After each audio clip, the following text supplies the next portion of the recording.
Hi everyone, welcome to episode 36 of Hawaii IRL. We are here with fellow McKinley graduate, Nadine Kanashiro-Leong. Hello. She's actually younger than me, a little bit. Her brother's my classmate, but she's still a mighty tiger. Yay. So we're at the sake shop on King Street, and Nadine is the proprietor of this lovely store. And we came here today to learn a little bit more about sake and about the store itself. So welcome and tell us, I guess, why did you start this store? Well, welcome to you for coming to our shop in the first place. Well, basically, my husband and I, Malcolm, really enjoy Japan and all that they have to offer, culture, food, sake. So when we came back to Hawaii and we were looking for sake to purchase for ourselves, we went to a lot of stores and there was nobody there to really help us with questions that we had. So we thought with the growing trend with sake now, a lot of izakayas, a lot of Japanese restaurants opening up, a lot of people getting introduced to sake, you know, getting their taste. A lot of BYOB. A lot of BYOB. Thank you very much. But but again, a lot of new people and a lot of people have questions. So we were here thinking that there'd be a really nice idea if there was a store dedicated solely to sake.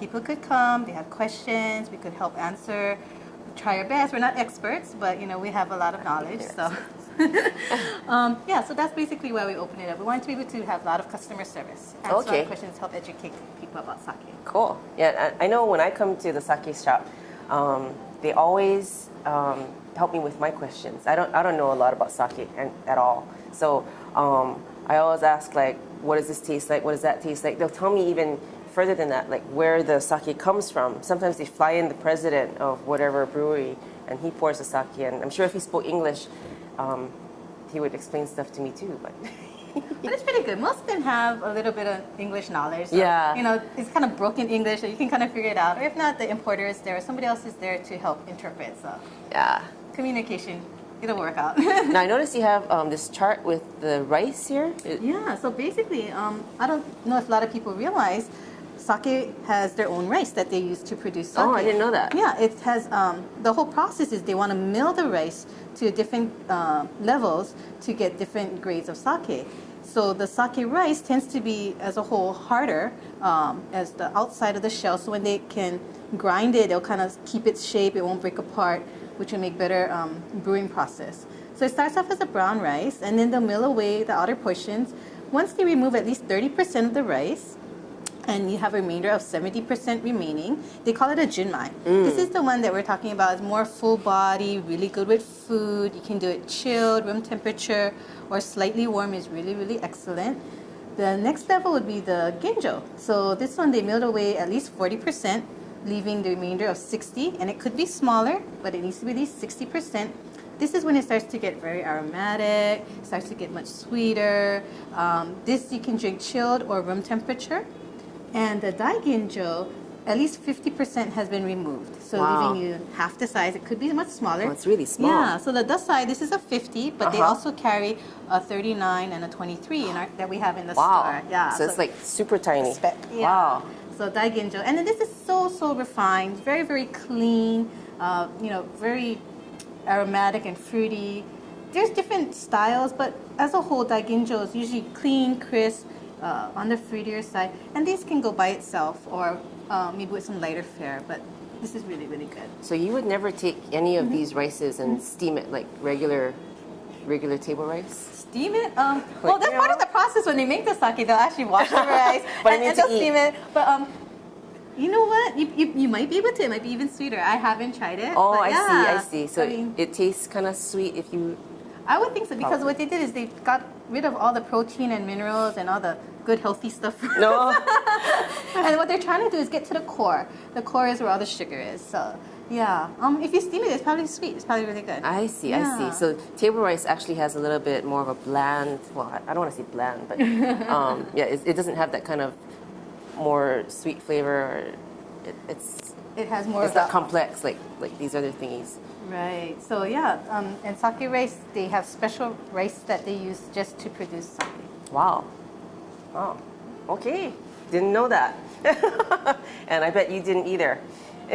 So what kind of sakes do you carry at the sake shop? I know you have like a extensive We have a Inventory. big variety, yeah. So we go from our basic junmai, ginjo, daiginjos.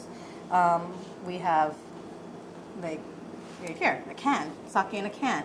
This one in particular is a nama sake, which means it's unpasteurized. Sake as a whole, majority of them are pasteurized at least twice, which Oh. means you can leave it out on the shelf as long as it's in a cool environment, away from direct heat and sunlight.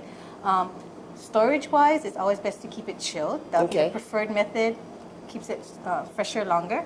But there are some sakes that are not pasteurized at all. These need to be kept refrigerated. The cans kind of make it portable, but it also keeps the cold in longer. It keeps the harsh elements away from the sake. So this is Wow. one style here. Okay, and this is, check out the name. Hana Ho Ho Shu.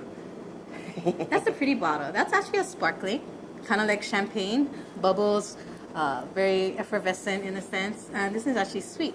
This Hana Hohoshu is actually made with rose and hibiscus. Oh. So it actually has a little bit of a pinkish tinge to it. Oh, something that Michael Choi would like. Well, just saying. Oh, what is this? Aged for 8 years. It has. Most sakes, brewers still do their sake fresher. Is always best. But there are just a handful of brewers who actually produce their sake to be aged. This is one of them. This has been aged for 8 years. This particular kijoshu, the method of making their sake, a lot of basic sake, they'll add 3 steps where they add more rice, more water, more yeast. But instead of water, they'll add sake to it. So a little bit more richer, a little bit more fuller body. This is more a caramel undertones, more like a port wine. Oh, like a port wine. Wow, Yeah. that's cool. Okay, and then I know you have little bottles, but this one is kind of, I can't even lift it for the camera. What is this? It's a ishobin. It's 1.8 liters. It's for a big party? Just for myself. But in Japan, this is pretty much all you see. Just the big bottles. Very, very popular.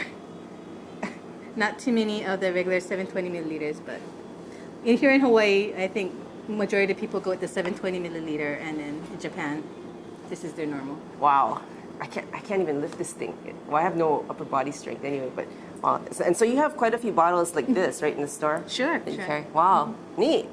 Now, I know you're talking about freshness and aging, but so sake is not like wine where it gets better with age. You got to drink it fresher? Well, most of the brewers intend it to be, you taste it when the way they bottled it. So to capture that same flavor profile, in good conditions, storage-wise, cool environment, not shaken up too much, dark environment, a year, maybe year and a half, it'll kind of still keep that same flavor profile. After that, it won't go bad. It'll just, the flavor profile will change. It might be a little bit sweeter, it might be a bit more mellow.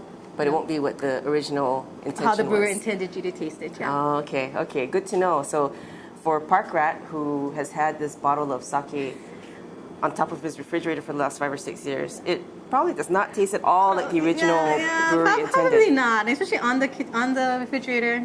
Not a good idea. Kitchen, God. hot, yeah, no. All right. You can try it though. Yeah, and see what happens. Yeah. But he's not going to kill anybody with it, right? No comment. We don't think so. I don't think so. But it's probably not the best for consumption. Have him try it first. Yeah, Parker can try it first. Okay, so if we want to know more about the sake shop, we can visit you online at sakeshophawaii.com. Correct. And we can follow you on Twitter at Sake Shop. Shop. Okay, and you're open every day. Every day, Monday through Saturday, 10 to 8, and Sundays 10 to 6. Okay, and then you have free sake tastings. Well, we try to do at least once a month. Okay. Sometimes we'll have more, especially if we have presidents from the breweries coming into the shop. Cool. So we just have to follow you on Twitter to find out, or get on your mailing list through your website to find out first when the tastings Yes, are. we'll shoot out a mass email when the tasting is and what we're tasting. All right. Okay, so there you have it. Check them out at, what's the address? 1461 South King Street. Parking on the street or behind? Street or behind. Bye.